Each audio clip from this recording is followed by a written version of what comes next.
Hey everybody, it's Joe from greenlightsound.com, and today we're going to talk about creating stereo files in Studio One from PreSonus from multiple mono files.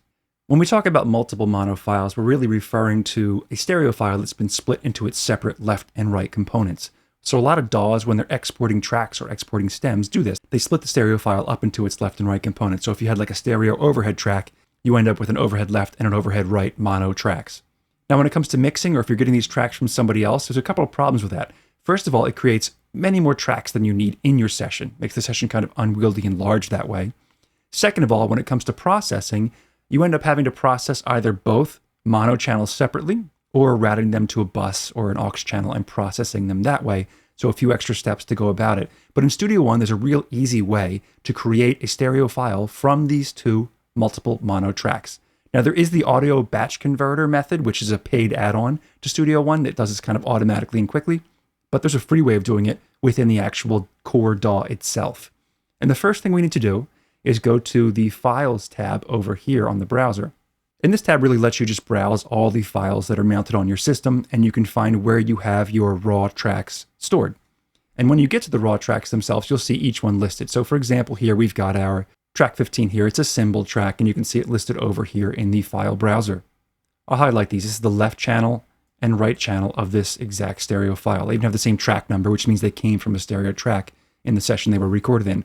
To do this in Studio One, all we have to do is highlight both channels that we want to merge together. We right click, we get this drop down menu, and just choose Merge to Stereo File. And there is our new stereo cymbal file. If we want to, we can rename it. So just go to Rename File. I just renamed it with the same track number and stereo cymbals.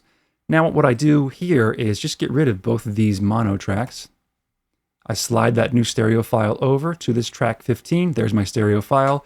I've got the separate track here, and in Studio One, I just hit Shift-T. Track is gone.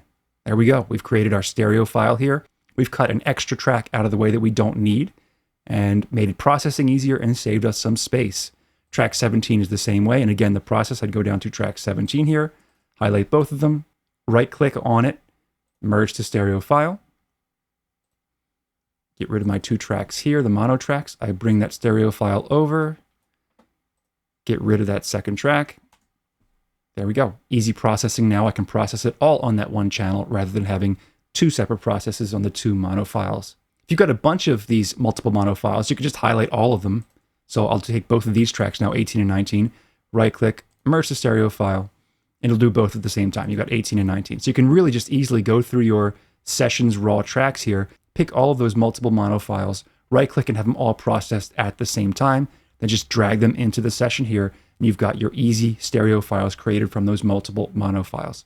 And again, I've got another video from a couple years ago on audio batch converter and how you can do this a little bit faster that way. But again, that's a paid add-on. This is free, easy to do. So if you have any questions or comments, let me know in the comment section. Don't forget to subscribe if you haven't done so already, so we can keep you in the loop as to what's coming up next, and I'll see you in the next one.